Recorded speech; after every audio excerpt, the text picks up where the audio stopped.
වැඩකාරයා කියන්නේ මාමන්. මාමන් මේ තරම් හයිහත් තියෙනද මාමන්ඩි අර තරම් විශාල පර්වතයක් අර විදිහට එහෙ මෙහි කරන්න මාමන්. මාමන්ඩි මම කොහොමද තනද ආවේ? ඒ පර්වතේ එහෙ මෙහි කරන්න බෑ මාමන්. කබරක එක්ක වගේ මං ආවේ මාමන් මේ බලන්න කුසාරීරේ. ඔව් හැබැයි ඒක නම් ඇත්ත. උනා කබරක එක්ක වාගේ තමයි. ඒ පර්වතේ එහෙ මෙහි කරන්න බෑ මාමන්ඩි. ඒකනේ මාමන්ඩි. මාමන්ඩි දැන් පුංචි කාලේ ඉඳලා ඔබ දැන් මාහට මේ ඝන වනාන්තරයට ගොස් පළවල නෙලාගෙන ඇවිල්ලා අප දෙදෙනා ආහාරයට ගත්තා. ඉතින් මින්පසුව මාමන්ඩි වනාන්තරයට යන්න අවශ්‍යතාවයක් නැහැ. ඒ කියන්නේ ඔබ වනාන්තරයට යන්න ලෑස්ති.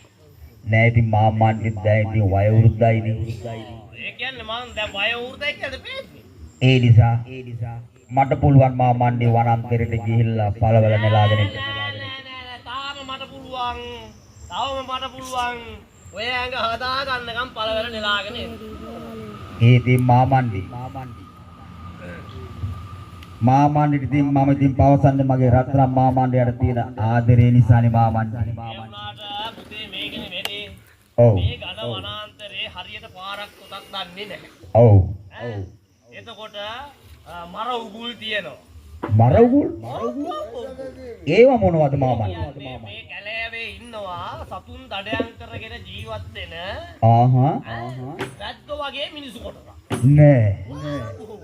ඉතින් මාමන්ඩි ඔහොම ඉතින් අපි සමග මිත්‍රයන් වශයෙන් කාලය ගත කරන්න පුළුවන්. මිත්‍රයෝ වුණාට වැඩක් නෑනේ. එයාලගේ ආහාරය තමයි මේ දඩයන් කළ සතුන්ගේ මස් කනේ.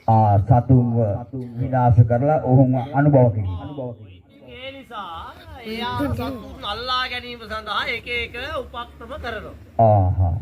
ඒ ඉඳන් මම පුතා ඔව දන්නේ නෑ. මම දන්නේ නෑ. මේ වදන කතා කර ඉන්න කියක් මාමගෙන් නම් මෙතනින් දැනගන්න බැරි කියලා. නෑ මාමන්ඩි. සීතල සුළඟක් හමනවා මාමන්ඩි මේ වනාන්තරයේ තුල සිටිනකොට නේද මාමන්ඩි?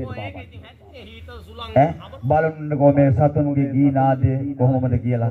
මේ සතුන්ගේ ගී නාදය මැද්දේ අප දෙදෙනා පුංචි කාලේ ඉඳලා හැදුන වැඩම ගැන බලන්නකෝ මාමන්ඩි මොනතරම් සුන්දරද කියලා නේද මාමන්ඩි? හරි සුන්දරයි. ඔව්. මාමන්ඩි අර බලන්නකෝ අන්න අර ඈත ගල් තලාවෙන් පිට කවුද අර ඉන්නේ කියලා. ඈත ගල් තලාවේ බලන්නකෝ මාමන්ඩි. පේනවද? දැක්කද අන්තින කොටියෙක් ඉන්නවා. දැක්කද මාමන්ඩි හොඳට බලන්න. ඕන්න මාමන්ඩි ඕන්න මම කිය ඈ.